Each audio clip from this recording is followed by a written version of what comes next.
improbable events, but that are not impossible, to see how likely they are to come to fruition. So first off, shout out to Audrey. Love this. Lori, we're going to come to you first since it's your first time playing games. Yeah. Utah make the playoffs and can finish high as third. So I say impossible or like, what am I saying? Just like it's going to happen or it's not going to happen? Is that what? That's a good question. Let's say improbable or possible. Okay. Yeah.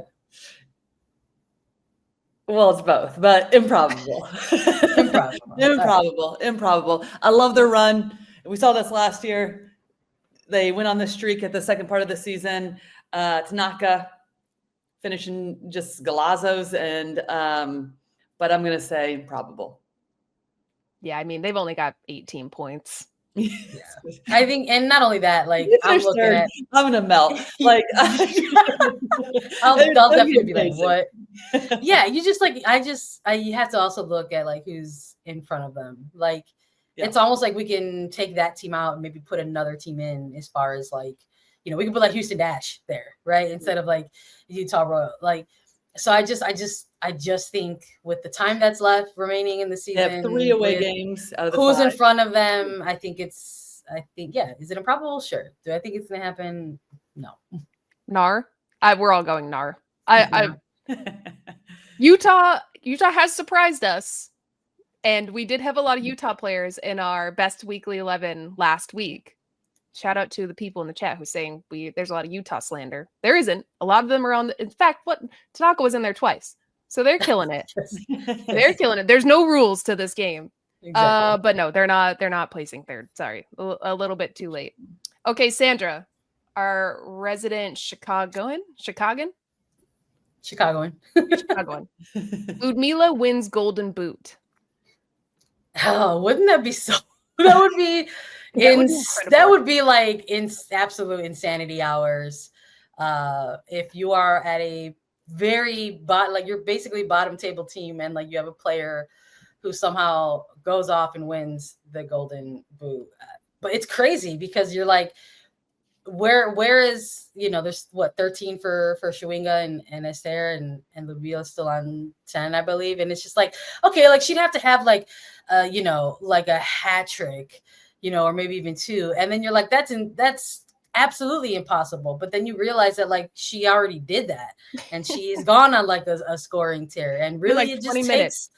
It takes like that one game. And in Ludmila's case, it takes that one game and 10 minutes in that one game. Like it doesn't need a whole lot. I'd love to see it, but I just don't think that's going to happen because, again, of who's in front of her in that race. I think looking at a Chewinga who's like a guaranteed bucket a game at this point, and then you've got Esther who's maybe playing with a little bit of a chip on her shoulder. She is the goal scorer, like she is the offense for Gotham.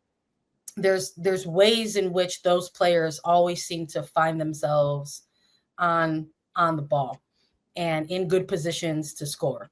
And that hasn't always been the case for Chicago with Ludmila.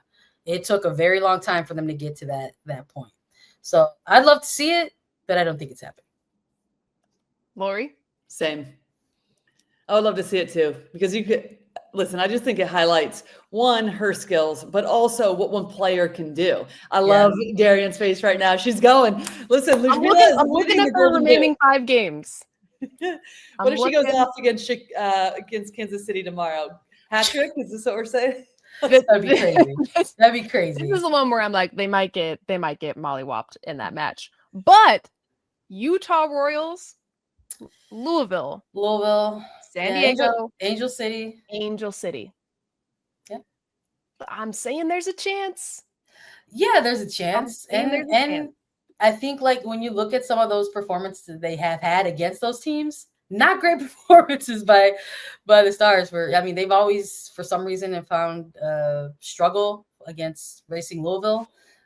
Maybe that's the game that Louisville have circled on their calendar, to try to make sure that they stay relevant. Kansas City Current are just a difficult opponent. They're Shield winner. They're officially the best team in the league in 2025. Yeah, like I just don't. It's going to be very tough. It's going to be very, very tough. I know. I got faith. I got faith. Okay. I love the belief. Yeah, I've got belief in some goals this weekend. I really, really want it. Okay, next. We already kind of talked about this earlier, so let's just do quick answers. Orlando Pride don't make the playoffs. I'm gonna say they don't. I'm gonna say they don't make the playoffs. I think it's a little too late. I haven't seen enough to actually be convinced. I said it earlier, and I can't back down on that now. I said that it was giving a repeat for me. I was like, I've seen this movie before. Like we saw it with Chicago. We've seen them, like we saw them stumble into those playoffs. And I think if Orlando does make the playoffs, it's going to be because they stumble a little bit into those playoffs. But it's wild to think how much that has even shifted now to the point where we're just like, are they even gonna make it? So yeah, I'm gonna have to lean towards the no as well. Yeah, when I was looking at this, they also have 3 away games, and they still have Portland, Washington, San Diego, and Houston are away. I just think they also have Seattle at home, but it's just these are tough games no matter what. And I hate to say it, but I don't think they're going to make it either. 3 Nars. Sorry, Pride. Oh, no. 3 Nars. Can't wait for this to be clipped. Yeah. Prepare for the slander. Yeah, Jesus. Okay. KC Current don't win the NWSL championship. Sandra, you first. Oh, goodness gracious. I want it. I'm not going to lie. I want it so bad for Teal City. It's been incredible watching their run. It's wild how many players you can pick out of there, and you could just take Kansas City and be like, here's the first 11 for 2025, NWSL, and everyone else is just competing for a spot on that second best XI. It's like crazy, crazy good. But anything can happen in the playoffs. Anything can happen in the playoffs. And yeah, it's a new season. It's like who is in most informed going into that postseason. So I think a lot of it's going to depend on how they manage their players on these final 5 weeks, how the seeding plays out, like who they end up going up against. I think it's helpful that they know they've clinched that number 1 seed. So they're going to be, if you want that title, you have to go through Kansas City until you get to the Bay for the championship final. So despite me knowing all those things, I still have belief in Kansas City. I think they're going to win the championship. You too, Lori? Same. Yeah. From the very first time I spoke with them, Blacko and the players this season, the motto was quiet and humble and only focusing on the next game in hand. And I feel like that has been the standard throughout. Even when they dropped the 2 games earlier in the year, it was like, we absolutely don't drop the 3rd game. Doesn't matter if it's a tie, whatever, just regroup, get back. And I feel like tomorrow's going to be a huge test versus Chicago, because I feel like that they might try to do some things defensively. But I think all of these things just prepare Kansas City, to hoisting that trophy at the end. Kansas City's got it in the bag. I don't think anybody's knocking them off this pedestal that they've set themselves on. Plus, they've managed their players incredibly well all season. So to peak at the right time, have a healthy squad, I think they got it in the bag. Okay, these next ones, super quick. An American wins the next Ballon d'Or. No, I don't think that's happening. I don't think that's probable. The next year, though? Maybe. Yeah, maybe. You got so much needs to change with the Ballon d'Or, but we all agree on that. Nah. Yep. 26, no, 27, maybe. Yep. Okay, I'm here for that. Alexia Putellas plays in the NWSL in 2026. If she doesn't go to Liga MX Femenil, yes.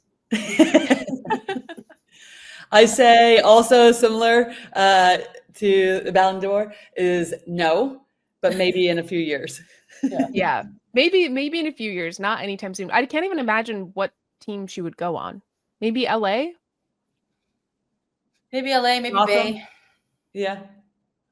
Maybe like somewhere, it's like near a cool city. Mm-hmm. Yeah. Going from Barcelona. I mean, there's a couple, I think, Roosevelt's contract is up in 26, I think. Facts.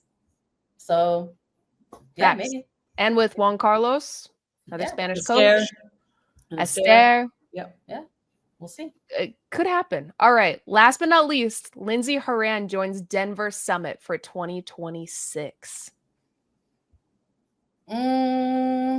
I don't think in her first the first I was season. going to say not 2026, but is it all the answers the same? But maybe in 2027. No. Yeah. Not now. She's keeping tabs, but not right now. Nah, I think you're playing for Lyon to go be at a brand new franchise, and like Lori, I don't know if you've played for a brand new team in the NWSL. It's a journey. Yeah. It is a rocky road. Yeah, it is. You are navigating some some weird times. Yeah. So, but I could see 2027, given that it's World Cup year, you start to come home, it's less travel in that regard, potentially. She's been overseas majority of her career at that point in time. And so I can see once they get one season under the belt and things start to kind of shake out and you get a better understanding, but like more solid foundation, could really see that. Yeah. Sandra, you agree? Yeah, I think 26 is too soon. It's asking too much of at this point, a very veteran player to build up something like that. And I don't think that's the profile of player and the experience that they have that you could sell them on that. It has to be pretty sweet in other areas, and there's a lot of other teams that would want to compete for the opportunity to have a Lindsey Horan on their roster. Why not throw San Diego in the mix? But either way, I don't think it's going to be 26. I think it'll be 27. Big facts. Also, Lori, I'm dying. Our producer just reminded me they were all new teams in the NWSL when Lori I was actually going to say it, but then I was like, they're also telling us to keep these to 1 or 2 sentences. So I was like, don't add. But yes, in the WPS, I also played with Philly, and we were a new team. And I was like, those are for their time. And here's where this league was built on Lori's shoulder. I was going to say, and here's where we close the show with gratitude. Thank you, Lori, for literally playing on every new club team in any iteration of a women's pro league in the States. We started a league. I went through, this is how we close it out. I went through a lot of razzle dazzle for us to be here. Okay. That's right. That's right, girl.